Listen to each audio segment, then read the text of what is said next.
Très peu de gens participent aux conseils municipaux, très peu de gens téléchargent le budget de leur ville, etc.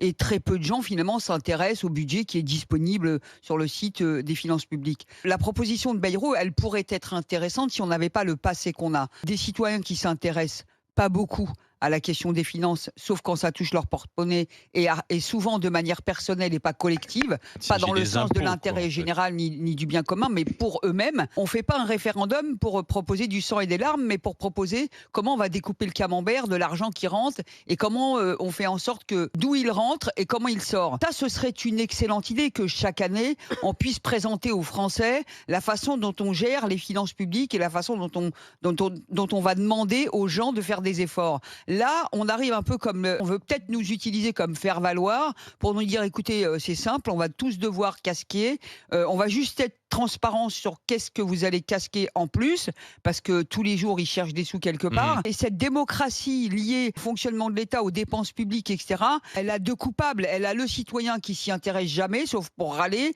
et puis elle a l'État qui a été totalement opaque et qui a totalement eu un fonctionnement monarchique depuis 50 ans, où il encaisse l'argent, il fait ce qu'il veut, personne ne lui dit rien. Et là, d'un seul coup, on voudrait nous associer pour nous racketter davantage.